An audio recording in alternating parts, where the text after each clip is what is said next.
एक लड़का जिसके पास सिटी में रहने के लिए घर नहीं होता, या अमीर लड़कियों के साथ अफेयर करता है और उनके ही घर में रहता है। अब आगे क्या होगा ये हम आज की हमारी मूवी स्प्रेड 2009 की एक रोमांटिक हॉलीवुड मूवी में देखेंगे। अगर आपको एक्सप्लेनेशन अच्छा लगता है तो प्लीज इसे लाइक और कमेंट जरूर कर दीजिएगा। अब बिना किसी देरी के एक्सप्लेनेशन स्टार्ट करते हैं। मूवी स्टार्ट होती है और हम हमारे मेन कैरेक्टर निकी से इंट्रोड्यूस होते हैं। निकी हमसे कहता है मुझे बचपन से ही पता चल गया था कि मैं बहुत ही स्मार्ट हो। मेरी मदर की फ्रेंड्स को मैं बहुत ही अच्छा लगता था।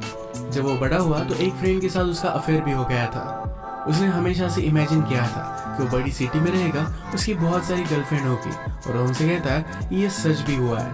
इस बात में थोड़ा सा ट्विस्ट था। उसके पास खुद की रहने की जगह नहीं थी तो अमीर लड़कियों को ढूंढता रहता था, उन्हीं के साथ वो रहता था।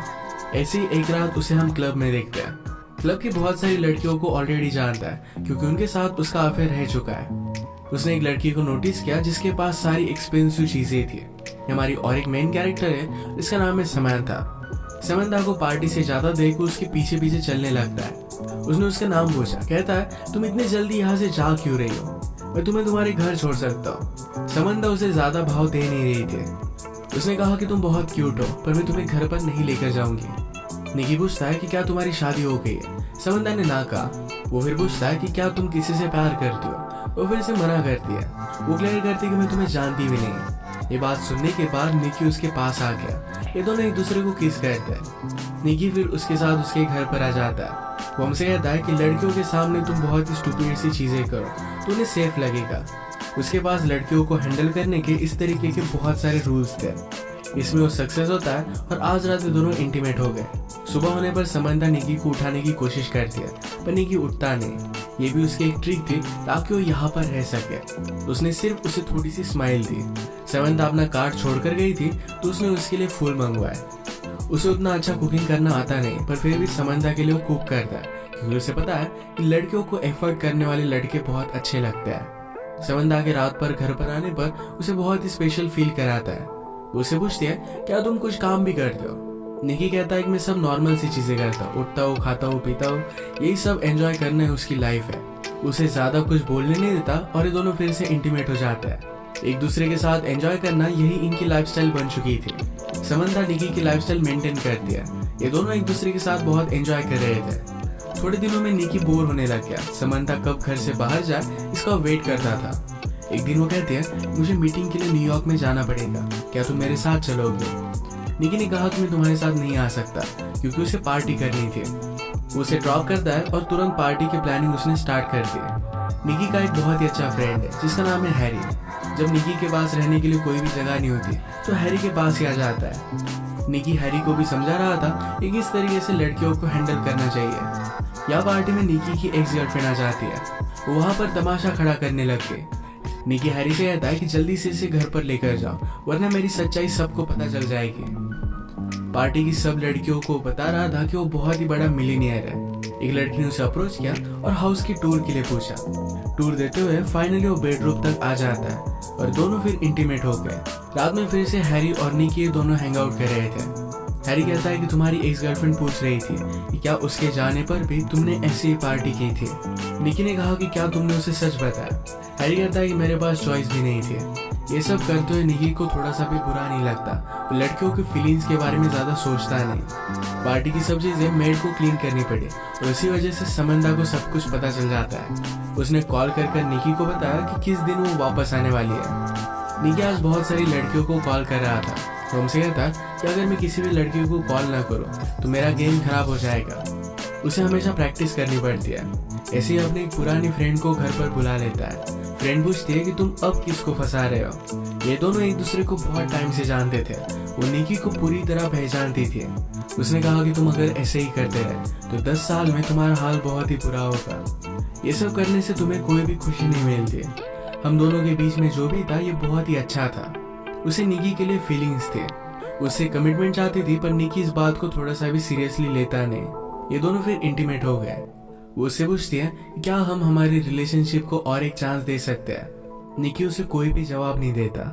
उस लड़की ने आज रियलाइज किया था कि निकी एक्चुअल में उसके लिए कोई भी केयर नहीं करता। समंथा निकी को रंगे हाथ पकड़ने के लिए एक दिन जल्दी आ जाती है। निकी किसी और लड़की के साथ था और उसे इसके लिए सॉरी कहता है। उस पर बहुत गुस्सा हो गई थी। निकी कहता है कि मैंने तुम पर चीट नहीं किया है, हम दोनों के बीच में जो भी है, हमने इसे कोई भी लेबल नहीं दिया है। इन्हें पता था कि एक दूसरे से प्यार नहीं करते। झगड़े में ही डिसाइड करते हैं कि फ्रेंड्स विद बेनिफिट्स रहेंगे।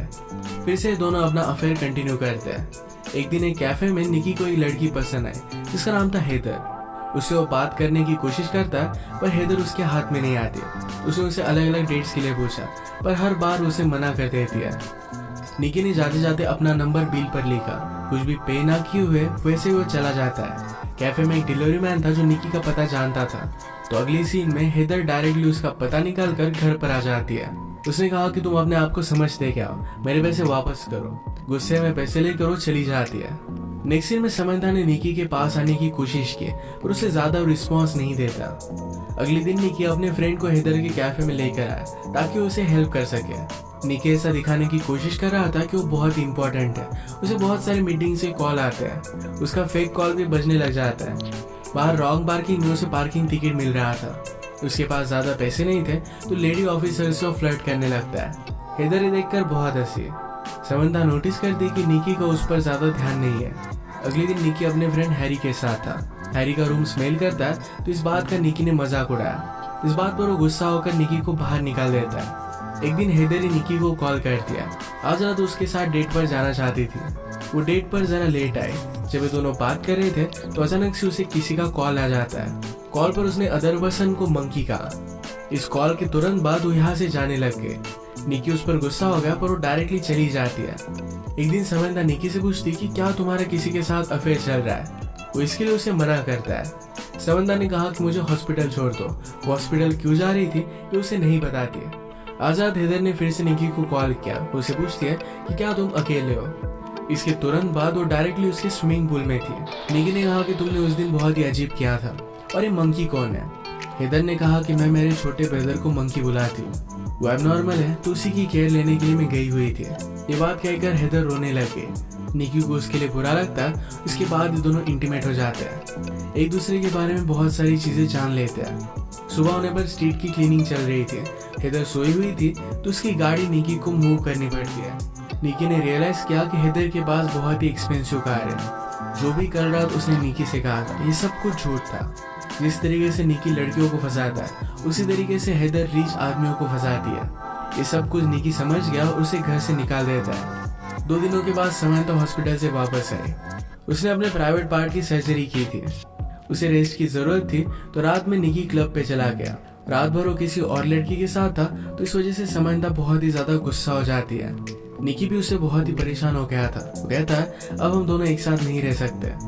समंथा का गुस्सा शांत होने के बाद निकी ने कहा तुम्हें भी और कोई मिल जाएगा। उसे पूछती कि अब तुम कहाँ जाओगे। निकी को कुछ भी पता नहीं था। उसे तुरंत एक लड़की का कॉल आ जाता है तो समंथा इस पर गुस्सा हो गई। निकी का फोन लेकर वो पानी में डाल देती है। अब वो किसी के पास भी नहीं जा सकता। उसे स्ट्रीट पर ही रहना पड़ता है। रात में वो फिर से अपनी ओल्ड फ्रेंड के पास आता है। अब वो उसे कहने लग गया था कि तुम मुझे बहुत ही अच्छी लगती हो। इस बात पर वो थोड़ा सा भी बिलीव नहीं करती। उसने कहा कि तुम अगर एक्चुअली मेरे बारे में केयर करते तो मेरी लाइफ में चल क्या रहा है इसके बारे में पूछते। वैसे भी वो किसी और के साथ अब रिलेशनशिप में थी तो निकी के साथ नहीं रह सकती। निकी फिर अपने फ्रेंड हैरी से मिलने के लिए क्लब में आया। हैरी अपने और एक दूसरे फ्रेंड के साथ था। क्लब में काम करने वाली लड़कियों के साथ वो फ्रेंड बहुत ही बदतमीजी से पेश आता है। इस बात से निकी का उससे झगड़ा हो गया और वो बाहर आ गया। हैरी ने कहा कि तुम कर क्या रहे हो। निकी ने कहा कि इस तरीके से बिहेवियर अच्छा नहीं होता। हैरी कहता है कि तुम भी एक्चुअल में लड़कियों की फीलिंग्स के बारे में कुछ भी नहीं जानते। मैं मेरी सिस्टर को तुम्हारे पास आने भी ना दूं। निकी उसकी सिस्टर को लेकर एक गंदी बात करता है। इस वजह से हैरी और निकी में भी फाइट हो गई। अब वो उसके साथ भी नहीं रह सकता। उसने और एक क्लब में जाने का ट्राई किया पर प्राइवेट पार्टी थी तो इस वजह से वो जा नहीं पाता। रात में वो अपनी मदर को कॉल करता है। इस सिटी में आने के बाद वो अपने घर पर गया ही नहीं था। मदर पूछती है कि क्या वहाँ पर तुम कुछ काम कर रहे हो। निकी इसका जवाब नहीं देता तो उस वजह से मदर भी उस पर गुस्सा थी। एक दिन वो एक होटल पर जाकर वहाँ की ग्रीस लेडी के साथ फ्लर्ट करता है। ये सब करते हुए हेदर ने उसे देख लिया। उसके पास आई तो निकी ने जो भी उसके साथ किया था इसके लिए उसे सॉरी कहता है। हेदर कहती कि मुझे तुम्हारी सिचुएशन के बारे में पता है। हम दोनों एक जैसे ही है। निकी के पास खाना खाने के भी पैसे नहीं थे तो फिर हेदर उसे अपने घर पर लेकर गई। उसके प्रीवियस बॉयफ्रेंड के साथ उसका भी ब्रेकअप हो गया था। आज वो कुछ कॉल्स लगाती है तो रात में उसकी डेट फिक्स थी। डेट से वापस आने के बाद उसने निकी के साथ टाइम स्पेंड किया। हेदर को अपनी एक फ्रेंड का कॉल आता है कि एक बहुत ही रिच मिलियनेयर है और उसका अभी भी ब्रेकअप हुआ है, तुम जाकर वहां पर ट्राई कर सकते हो। हेदर फिर निकी को भी उस पार्टी में लेकर जाती है। उस मिलियनेयर को पटाने के लिए निकी हेदर को हेल्प करता है, उसे हंसने के लिए कहता है, उसके साथ डांस करने के लिए कहता है। मिलियनेयर की नजर हेदर पर पड़ी और फिर ये दोनों बात करने लग गए थे। पार्टी के बाद निकी कहता है कि तुम उससे जितने भी पैसे लोगे उसका मुझे कुछ कट चाहिए। हेदर उसे साफ साफ मना कर देती है। रात में उसने काउच पर सोने के लिए कहा। थोड़ी देर में निकी उसके पास आ गया। वो कहता है कि हम दोनों एडल्ट्स हैं, एक दूसरे पर कंट्रोल तो कर ही सकते हैं। स्लोली उसके पास आ जाता है और फ्लर्ट करने लग गया। इसके बाद दोनों इंटीमेट हो गए। एक दूसरे के साथ जब भी होते हैं तो बहुत ही ऑनेस्ट होते हैं। एक रात डिनर करते हुए निकी को एक लड़की ने पहचान लिया, उसके साथ बहुत ही बुरा बर्ताव कर दिया। ये बात हेदर को उतनी अच्छी नहीं लगी। वो निकी के सारे हालात समझ लेती है। ये दोनों फिर एक दूसरे के साथ बहुत सारा टाइम स्पेंड करने लग गए थे। हेदर का किसी और आदमी के साथ बाहर जाना कि निकी को अच्छा नहीं लगता। एक दिन हेदर को अपने एक बॉयफ्रेंड से इन्वॉल्व मिला जिसमें उसे शादी के लिए पूछा गया था। इसके बारे में वो निकी से कहती है, उसने कहा कि मैंने अभी उससे ब्रेकअप किया है। निकी इस बात से सरप्राइज था क्योंकि इस बॉयफ्रेंड के बारे में उसे कुछ भी पता नहीं था। वो कहती कि वो बहुत ही ज्यादा अमीर है। निकी पूछता है, तुमने फिर उससे ब्रेकअप क्यों किया? समंता ने कहा, क्योंकि मैं तुमसे बहुत ही प्यार करती हूँ। अब इस सिचुएशन में क्या किया जाए, इसका निकी के पास कोई भी प्लान नहीं था, तो यहाँ से वो चला जाता है। घर आने के बाद उसे पता चला कि समंता न्यूयॉर्क जा रही है।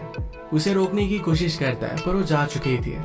अगले दिन ग्रोसरी लेते हुए उसे अपनी एक फ्रेंड मिली जो बहुत ही ड्रंक थी। उसे इस हालत में ड्राइव करने नहीं दे सकता था, तो उसे घर छोड़ने के लिए आ जाता है। इसी मोमेंट पर उसे समंता का कॉल आया। वो कहता है कि प्लीज घर पर वापस आ जाओ, मैं कुछ जॉब्स वगैरह कर लूंगा और हम कुछ ना कुछ तो फिगर आउट कर ही लेंगे। समंता ने उस लड़की की आवाज फोन पर सुनी और वो गुस्से में फोन रख दे दिया। निकी को कुछ भी समझ में नहीं आ रहा था कि अब उसे करना क्या चाहिए। उसने हेदर की रूममेट से बात की। उसे एडवाइस करती है कि अब तुम्हें कमिटमेंट दिखानी चाहिए, तुम उसके लिए रिंग वगैरह लेकर जाओ, शादी के लिए उसे प्रपोज करो। निकी को भी आइडिया बहुत ही अच्छा लगता है। वो अपने फ्रेंड हैरी की मदद लेकर एक रिंग बाय करता है। न्यूयॉर्क पहुंचने पर वो देखता है कि हेदर अब एक बहुत ही बड़े हाउस में रह रही थी। उसने उसे समझाया कि ये जो सब चीजें तुम कर रही हो इसमें से कोई भी रियल नहीं है, तुम उसके साथ खुश रह नहीं पाओगी। समंता कहती कि हमारे पास कुछ भी पैसे नहीं है, तुम सिर्फ वादे करते हो और उसके बाद तुम कुछ एक्शन नहीं लेते। इसी बात से वो बहुत ही ज्यादा डरती है। उसने उसे ये भी बताया कि अब मेरी शादी हो गई है। निकी कहता है कि तुम उससे डिवोर्स ले सकते हो। समंता ने उसे क्लियर किया कि ये सब चीजें वो खुद चाहती है, उसे डिवोर्स नहीं ले सकती है।